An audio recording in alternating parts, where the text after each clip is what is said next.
meth rampage, and Skinner thought he was going to get murdered. Wildman was blowing houses up, setting fire to houses. The cops were watching him. We viewed Wildman as a maniac. He was unpredictable, but everyone had love and respect for him. And my lawyer even said they've missed the boat, but they don't need evidence against you. They just need you to your past to cooperate. Well, I was lucky. Only 4 cooperated. You start to get skin infections and bed sores all over your skin, especially on your ass because you sat around a lot all day. You scratch yourself. Clumps of your own skin comes off your nails because it turns soggy. The sniper's like, yeah, go talk to your people. So I go in the cell, and the woods are like, looking around the dudes, and like, seeing any little white boys working out with the other races. I'm like, no. And they're like, you've got a lot to learn, Wood. Now go back and finish your workout. You tried to take me down because of your insecurities when all I did was help you, kid. This is an Illamade production, live on the Illamade network. To all our viewership, please eavesdrop. If I can just take time to big up Michael Francis for a second, you know, I had the honour of meeting him and obviously sitting down and having a chat with him. Yeah. You're great mates with him as well. So Michael was over here in the UK doing a bunch of shows, right? Giving a talk about his life and whatnot. And you was hosting a few of them. Yeah. And I remember there was one clip that I saw, I think, there was a point where Michael was sort of acknowledging you, bigging you up, saying, you know, Shaun, that's my guy. And Michael said that he had words with Sammy about you. And he said that Sammy seemed to recall who you were. So have you had this conversation with Michael? Can you tell us a bit about that? Specifically what Michael said was that when he was in the active with the Italian Mafia in Los Angeles, they were aware that Sammy the Bull was in Arizona. They were aware of the Gravano family involvement in ecstasy, and they were aware of my ecstasy ring being in competition with his. So he confirmed that my ecstasy ring did exist. For a high-level former capo of the Colombo crime family to say that is a big deal, because this became a very controversial thing. Mm-hmm. When James English and Marvin Herbert tried to destroy my reputation, they did that on a lot of information provided to them by trolls, and the trolls had tricked Sammy the Bull into saying that this Shaun Attwood guy, I've never met him, he's full of shit. They never show what Sammy was asked. I've never ever claimed to have met Sammy the Bull. You haven't? Never. In all my literature, everything, I've never claimed. Yeah. So they clickbaited one line to get Sammy saying, I've never met this guy, he's full of shit, to say that my entire story was fabricated.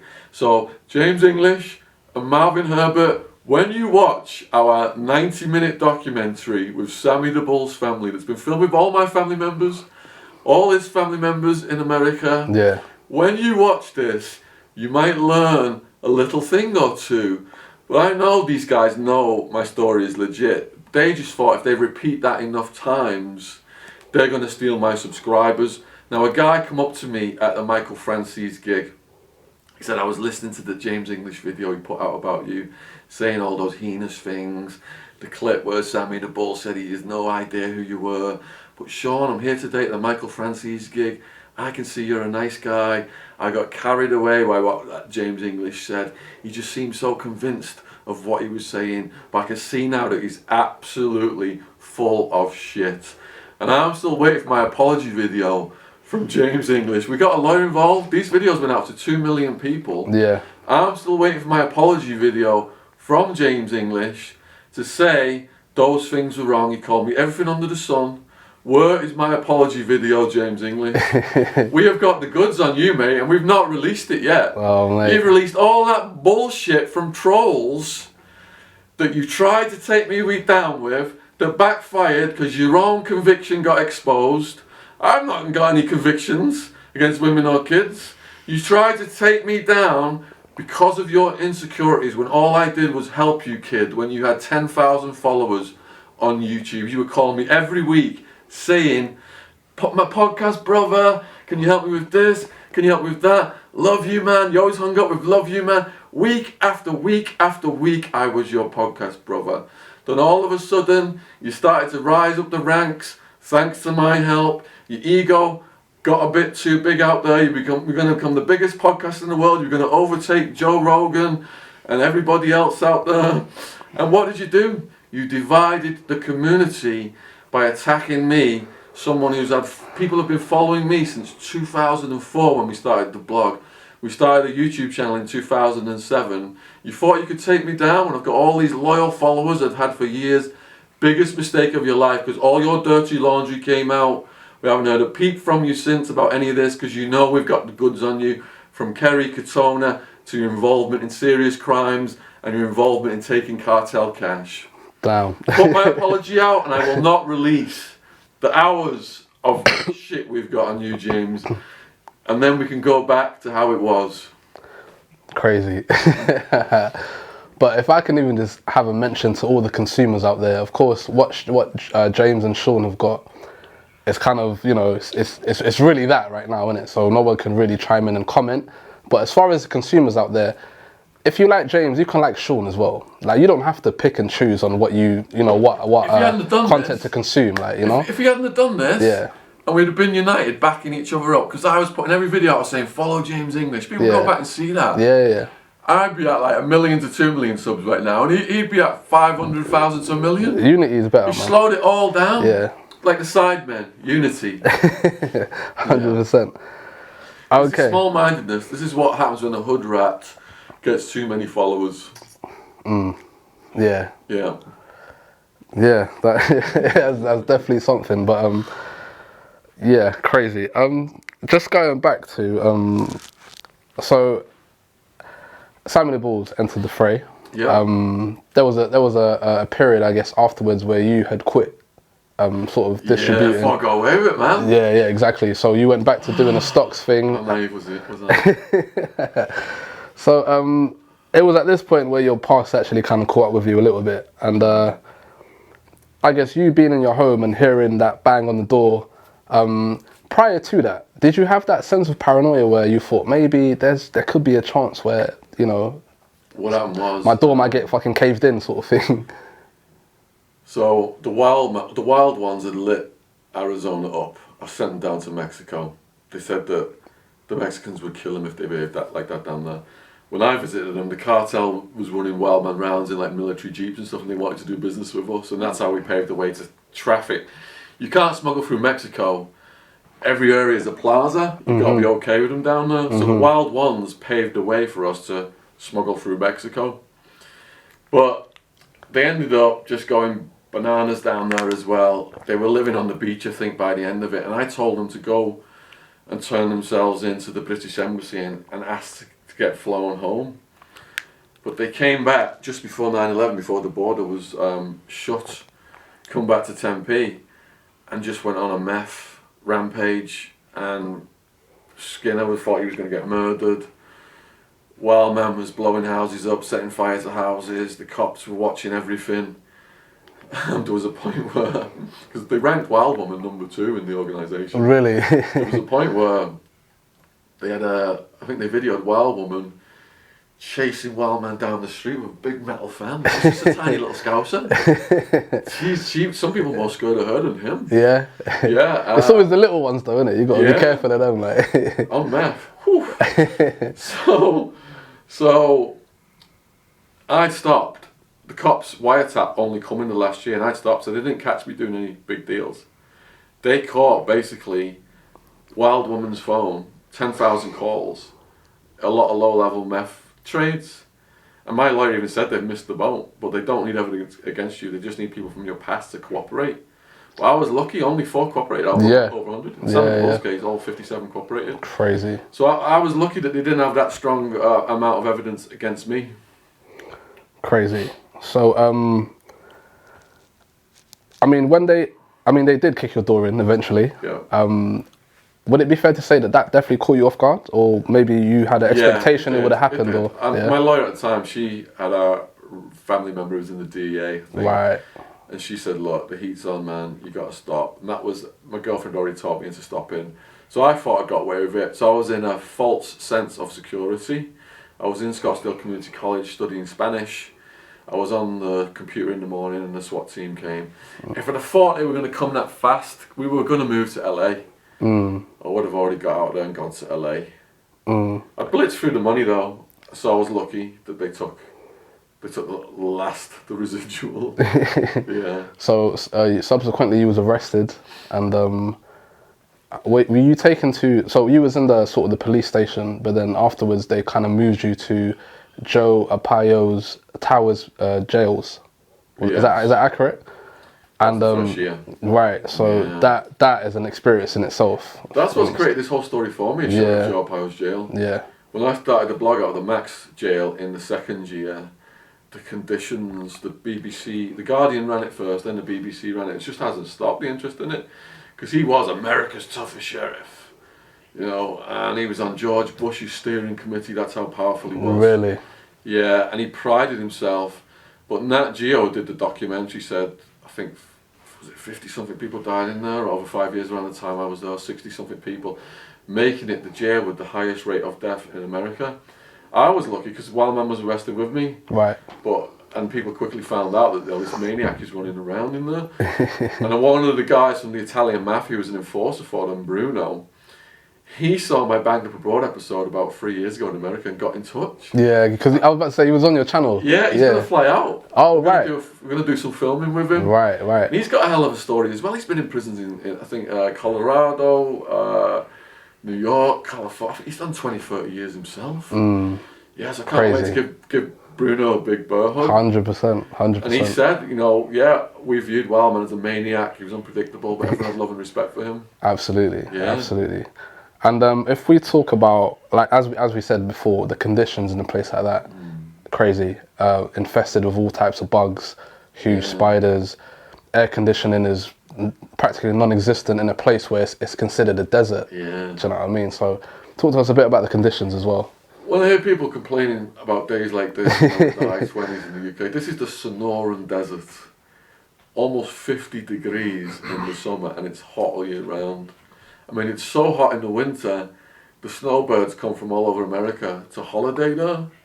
So imagine this in the summer. You're in a room the size of a toilet. It's got 3 bunks in Towers Jail. There's a vent at the back attached to what's called a swamp cooler. The only day that was working was when the county health inspector walked through the building. Then it went back to the broken setting, which means it was like as hot as someone's breath coming out of it. So what happens is when you're sweating constantly like that, you start to get skin infections and bed sores all over your skin, especially on your ass because you sat around a lot all day. You scratch yourself, clumps of your own skin comes off under your nails because it turns soggy. You saw guys in there literally like in the pink boxers or even just getting naked, throwing mop water buckets over each other just to try and cool down. Crazy. So they use torture as a form of punishment. Temperature as a form of torture in there. And one guy in the max security jail, it was so hot, and he was in poor health, and he had diabetes and hep C, and he collapsed and he passed out because of the heat. And when he came back from the doctors, they'd given him a write-up for interrupting the head count. Really? He was punished and he lost his privileges. But he fainted though, and that it didn't matter. They don't give a F. They let you die. One woman, what was her name? She was I think she was a street walking sex worker. Marcia Powell was it? They got a cell called the Arizona Cage. It's an outdoor barred cell. And she was asking for water, and they were just walking past, ignoring her, and she died from dehydration. Fucking crazy, crazy. So initially, when we first met, you know, I had the tremendous honour of receiving, obviously, a gift from yourself, but your book, Hard Time. Thank you, mate. I mean, it was one thing, sort of hearing an account from yourself, but then to actually go back home and read it. Yeah. Mate, I was like, I need to put this down for a second. I don't know if I can just continue what's going on, but I want to bring up a couple characters that were in there that I found pretty interesting. Yeah, literally. Research. Come on, you have to. There was an individual by the name of Troll. Yeah. What I found crazy about with him, right? He got his name, and you can correct me if I'm wrong, but he pretended to be crazy. Yeah. So he grew out his beard and stuff like that. And skid stains in his pink boxes. Do you know what I mean? Yeah. And but in the prisons you have gangs obviously separated by race. So you obviously would have to be Right, you'd always have to be with white people. Yeah. One of the conditions, as far as if you don't want to get your ass handed to you on a plate, you got to maintain hygiene. Yes. Right, so obviously he was violating everything, and practically, innit? This guy. Yes. Yeah, tell us about him, man, because he was able to violate because one of the first things he told me was, if you control the food, you control the prisoners. I remember that, yeah. And he controlled the food. Yeah, and later on, when the Italian mafia took over, we were able to work our way around the rules of racial division as well to an extent. I had a Honduran cellmate. So there are the gang rules, there's the guards rules, but there's ways of playing both systems. And he was playing the system. He was playing the system with his skid stains, because he didn't really have to have skid stains. He was going to court with his skid stains and asking the judge if he'd let him out early, if he'd suck his cock in court to try and get his Rule 11 qualification. But he didn't get it. He didn't get it because they know, they assume you are playing the system. The minute you ask for any medical, they assume you are playing the system. And he didn't get it. Who did get it was, what did we call him in that? Was it Buster Beats, the guy who pet mosquito? The wings off. Yeah. So they wouldn't fly off. Like. Yeah. But I did enjoy the company of Troll. He explained to me the ropes when I was a fish, and his food came in handy as well. Yeah, I mean the Snickers and all of that, right? Yeah. Another guy I want to bring up, right? And I don't know, 'cause obviously when I'm reading the book, I'm getting into it, so I'm like, F this guy basically, innit? Because there's one thing that you wrote afterwards about him, but Carter. Mate, I mean, when you met him, right? You were speaking with a Jamaican guy. Yeah. You were having dialogue. Then he come to you and was like, hey, Wood, but why are you talking to the Jamaican guy, Wood? Like, talk to us about that. All right, there was another situation. So I'm in the day room with Sniper. He's a La Victoria gang member out of Tempe, Arizona, which means he's Mexican-American, not Mexican. Not to cut you off, do you know what I found crazy when I read the book? There's a difference between a Mexican-American and a Mexican. Oh, yeah, they're at war? Yeah, I had no idea. If they teamed up, they'd be the biggest. Mate. But they're at war. Crazy. So I'm working out in the day room. I'm a fish, fresh to the system. Working out with Sniper. There's no weights in anything in Arizona because it all got weaponized years ago and all took out. So we're doing dips, push-ups, under the stairs. We got the socks wrapped around the metal grid stairs, pull-ups. And then Carter and the Woods start looking at me like, hey Wood, I have a word with you. A Sniper's like, yeah, go talk to your people. So I go in the cell and the Woods are like, look around the day room right now, Wood. Do you see any of the other white boys working out with the other races? I'm like, nope. And they're like, you got a lot to learn, Wood. Now go back and finish your workout. Crazy. That was a friendly way to tell me. And that was Carter doing that? I don't know if that was Carter or if it was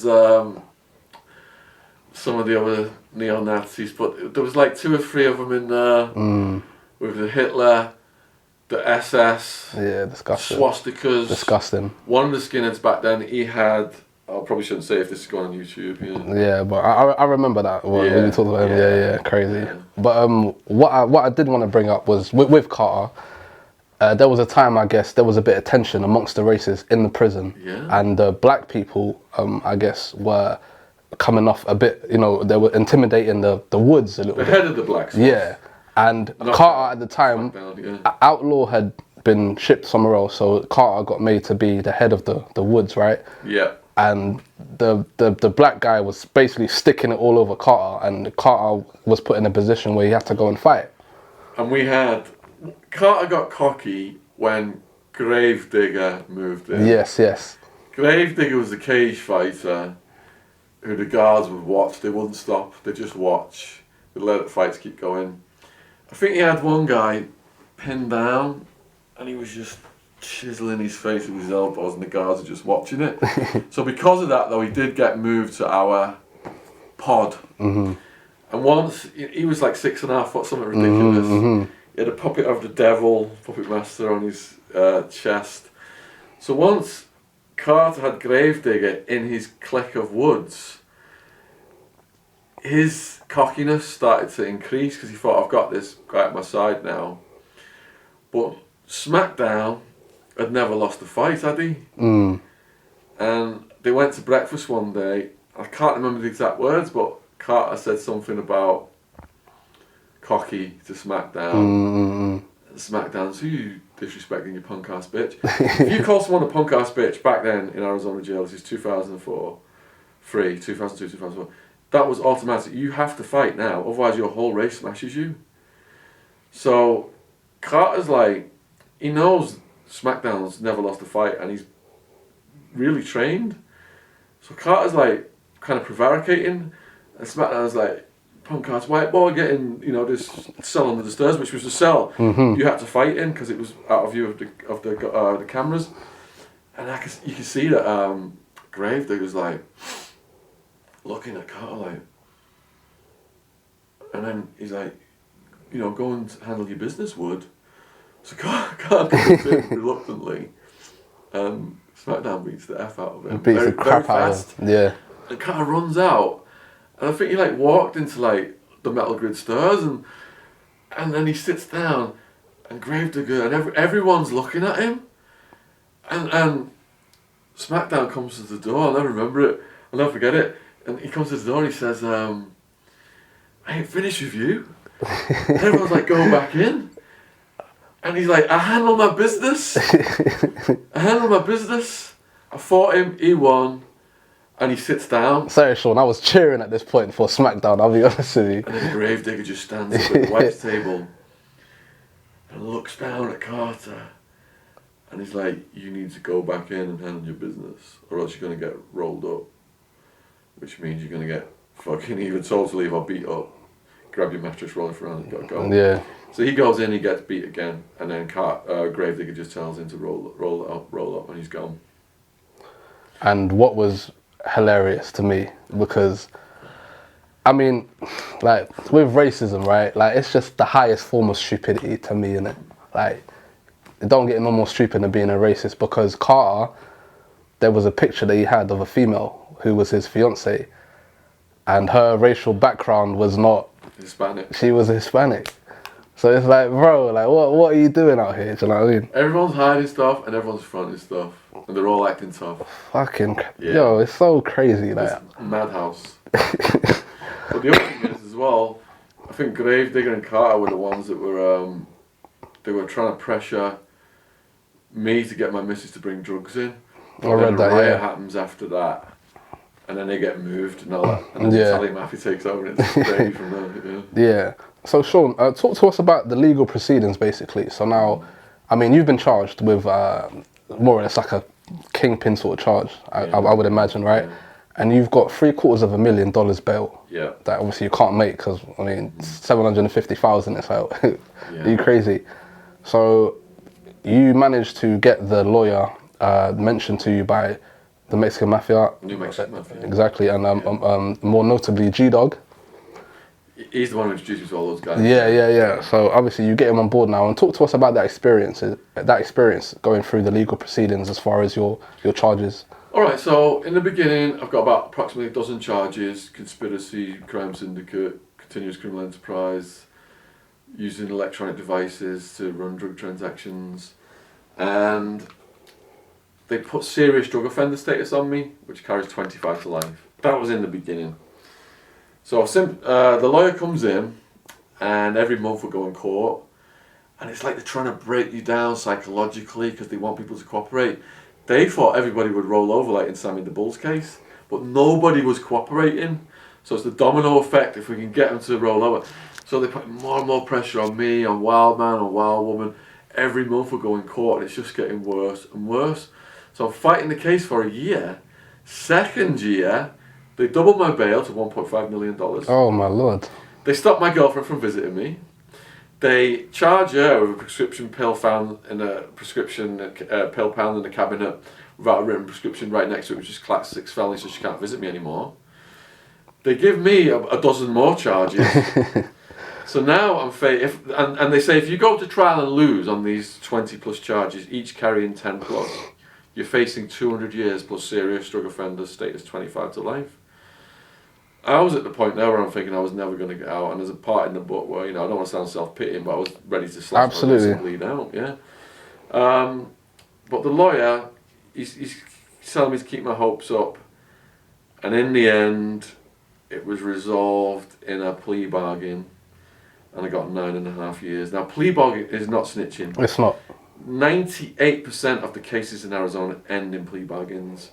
You've just got to go up and say, yeah, I'm guilty to that one, guilty to that one, guilty to that one. And the judge turns around and says, all right, I'm going to sentence you to this much time. Mm-hmm. You would have got way more if you'd have gone to trial and lost, but because you've took a plea bargain and saved the state the money of going to trial, we're only going to give you this much time. And in my case, I got 9.5 years. Yeah, that was on the happiest days of my life. Crazy. I mean, just to clarify, this was not a federal case, it was a state case. It was a multi-agency investigation. So all the resources that went after Sammy the Bull, and I was thankful that he was taken out of the picture, his crew, because that handed it over to me. Yeah. I was thanking the authorities, but then all those resources went after me. But once they made the raids and saw that there was no drugs, because I'd stopped the importation a year before, it just became a state case. If we'd have still been importing and bringing drugs over state lines from overseas, it would have become a federal case. Yeah. So the feds gave it to the state. But in Sammy's case, it went to the state as well in Sammy's case, but the feds were heavily involved. Mm. And as you said, you was not found of any drugs. I mean, there was barely any evidence to tie you into what they were accusing you of. I thought if you don't get caught with the drugs, what can they do to you? A bit naive. All it takes is someone from your past to tell them that they've done a deal with you, but that's got to be within the statute of limitations. For Arizona, it was 7 years on ecstasy. Crazy. So in your case, you kind of went down because of what other people were saying, pretty much. I'm not going to say that. Right, all right. I have to take responsibility for all my actions over the years. Yeah. Karmically, the balance had to be made whereby the scales was going to get balanced. Absolutely correct. And I needed to go through this, and even though I didn't get caught doing anything, and on those 10,000 phone calls, people were throwing my name out left, right, and centre, which was used as evidence against me. I've got to take responsibility for putting myself in the mix with those people and inviting that to happen. Yeah, but I feel like they do also, because if they're trying to implicate other people, then why do that? Why not? Why the same attitude that you have? Because you didn't implicate nobody. You just took your charges and said, okay, cool, no problem. But they want to implicate other people. Why do that? Feds want to implicate. No, like those people that snitching, that telling them about what you were doing. Only four. I mean, I actually. Four too many, Shaun. I appreciate the fact that people didn't roll over right away. Mm. We were so loyal and so bonded from what we've been through together that people didn't roll over, and it made the case weaker. It was the phone calls, the 10,000 phone calls, whatever it was, that people using my name left and right on them. But they didn't know. They were drug fiends, and they didn't know that was all going to, be used. Mm. Yeah. Fair enough. Yeah. And crazy. So, you got what was it? A 9-year sentence you were given. 9.5. 9.5. Cool. Yeah. So obviously you go off to prison now, and I want to talk a bit about your writing. So you was writing in journals. You was writing about your experiences and stuff like that. Yeah. So that would be fair to say that was a bit of a coping mechanism that you had while you was inside. Big time. Yeah. The blog started at the end of 2004, I think it was, and blogs were just starting out. Salem Pax, the Baghdad blogger, was in the news, and my dad read it, and he sent me the article, and he was like, why don't we start a blog? Because in the letters, right, all those conditions, the cockroaches, the dead rats in the food, the heath, the guards murdering the mentally ill mates, that's what I've been putting in my letters, but we're like, let's put these online. My mum knew about the mentally ill people, the blind person that the guards had killed, Scott Norberg, Brian Crenshaw, people can look this up. So she didn't want us to do it, but we thought, right, we'll do it in a fake name, John's Jail Journal, JONS, right. John's Jail Journal. And these blogs are all still available on the internet, timestamped from when we did them, from years ago. Yeah. These idiots who said Marvin said I did a night in jail. Just go and read all the blogs. So it started in the jail through the maximum security visitation. In Madison Street Jail back then, I'm handcuffed to a table with one hand. I've got a phone on the other hand. I've got belly chains on. I've got ankle chains on. And my aunt is on the plexiglass screen behind me, like when Hannibal Lecter first meets Clarice Starling. Yeah. So I hid what I wrote in legal paperwork and letters. The visitation officer through a property release form, gave my aunt at the end of the visit. She took them out of the Max jail, emailed them to my parents in the Northwest, and they started the blog John's Jail Journal in 2004, I think it was. Yeah. Amazing. Anyone can go and read that to this day and see my story documented, timestamped. Amazing. And obviously, you mentioned a lot of people within those journals, people that you've had encounters with. Yeah. You know what I mean? And obviously, further on, doing what you're doing now, you know, as a one of the top YouTubers in the country. Thank you. Any backlash? Well, not backlash so much, but I believe we had a discussion one time, and you told me that Gdog got back to you and said, you know, I appreciate what you're doing, but if you can just keep it to a minimum, sort of thing. So, he did, exactly. Yeah. So I've not heard from Gdog since then, so I'm assuming there's nothing major that he's had to tell me since then. I've not crossed any lines, because that mafia, the New Mexico mafia, is, you know, ongoing, extremely serious. Overly serious, like. Those guys had my back for years. The guys I dealt with them, whether they were associates or members, whoever they were, that Gdog introduced me to, and I appreciate that, because there were some situations that put my life in peril that went away because of my association with them. Yeah.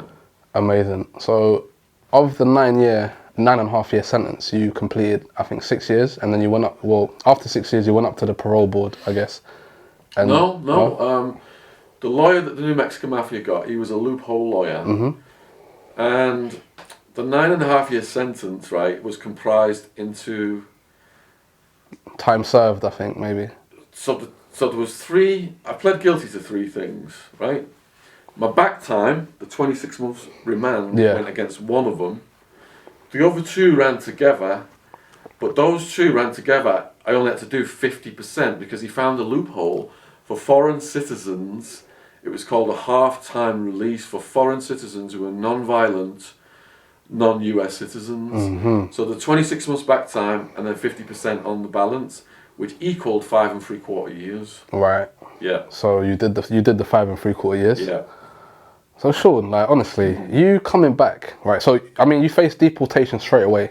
Yeah, I went from Arizona State Prison to federal deportation prison, and they can't tell you the day of your release for security purposes. So it was just me and Mexicans. Really? Yeah. So you spent how long there? It was just a matter of a couple of months. Right. Yeah. So you're back in the UK, and again, there's a video of Shaun coming off the plane. You know what I mean? Looked like he ain't shaved in years. Do you know what I mean? Looking mad rough, like, yeah. Guy down there. Yeah. Oh my God, pale, everything, and yeah. There was a point when I never saw any sunlight for 14 months in the Max jail. Yeah. And then I went to Supermax, so that was a year and 15, 16 months, no sun, yeah. So talk to me about readjusting back into society, because not only are you free, right, you've got your freedom back, but now you're no longer in the environment that you're so used to knowing. Now you're back home, you're in the UK, around your loved ones, your family, who have been, you know, only the Lord knows what they were going through the whole time when you was, you know, locked up or whatever. So talk to me about readjusting back in the UK. So I managed to get on the dole because I was diagnosed as bipolar as part of my mental health assessment for my sentencing hearing, and the dole gave me some kind of mental health classification, and I spent most of my dole money plenty of fish dating women to make up for lost time, didn't I? I think I sent out 10 lots of Valentines. Roses one. You was a busy lad, basically, yeah? Jokes aside, though, I was struggling mentally. The dole was sending me to telesales interviews, and they'd ask me if I had a criminal conviction, and I'd say yes, and then they won't give me the job, and the dole said I needed to start lying. They said, you're never going to get a job if you keep admitting to criminal history. And then the mental health team, they said, because I'd done some meds on and off during incarceration, I said, look, I needed medication because it's a crazy environment, it makes everybody crazy. I was suicidal at one point, I was hallucinating cockroaches, and they put me on meds. But now I'm a free man, I don't need this anymore. And they said that when you think that you don't need your medication, that's grandiosity. We need to double your medication, we need to start doing home visits, we need to start doing blood tests, or else we're going to get sectioned. And I was on the verge of getting sectioned before I moved down south. I'm not surprised. Now, a wild man who's got red dots in his head telling him to hurt people since he was a kid gets released, goes to the same witness mental health team, tells them his history about the red dots, and they say to him, "You're just making all that up so you can get better benefits." What the hell? What the hell? When I moved down south, my medical records didn't transfer. Crazy. So they were off my case. And that's where I was, my first book came out in 2010. People think if you get a book out, you're going to be a millionaire, you're going to have a TV series or a movie. Because I've got a publishing company and I help people get their books out. Mm-hmm. And many of them are extremely unrealistic about their expectations. I was still on the dole for 5 years after my book came out in 2010. I basically went from living in my parents' garage for a year to living in one of my best mates' bedrooms for 10 years, building my social media. Crazy. Yeah. People Insane. think you just is success overnight. You're not. Yeah. You got to sweat blood. Absolutely, and not only that, but given how your mentality is sort of poised at this point, coming from such an ordeal, being in that prison. I can imagine PTSD. I can imagine hallucinations, staying up all night, cold sweats. Like, talk to us about some of the things you're going through, because I even know that Detective Reed, who actually. Every time you probably heard that name, you probably like jumped out of your clothes a little bit. In the Sammy the Bull documentary, they've interviewed the detectives who were on my case. Really? So for the first time, I'm going to hear their take. And I can't say the network it's going to be on, but it's a huge network in America that's got 100 million subscribers. Yeah. Well, congratulations, honestly, man. Yeah. Big up yourself. That is a major look, honestly. Yeah. Regarding the flashbacks to PTSD, all that kind of stuff. Okay. It's so long ago now. I was released in December 2007. I was blessed, my loving family took me back and supported me in my first year, and that the government did put me on benefits, even though I took the piss out of them, to help me get back on my feet. And you can see it in the picture on my driver's license. I think I've done a blog about PTSD. You can see it on the photo of my driver's license when I got out of prison. Dead eyes, no emotion, just look like you can't express. That was like you coming out the plane. Yeah. Honestly, because I would have thought if someone had done about, a stint in jail in another country, they're seeing their family for the first time, there might have been a bit more, but obviously being aware of your situation, I get it. It's like a diver coming over the bends, your brain's like, what is going on? I've gone from a life and death environment to a lovely, free, safe country. And I sat with a soldier in the airport, and I was that time when I picked Wildman up. And me and the soldier just come back from overseas, and we looked at all the people of England, and we said to each other, these people do not have any clue how good they've got it. This country is so safe, and it's so lovely.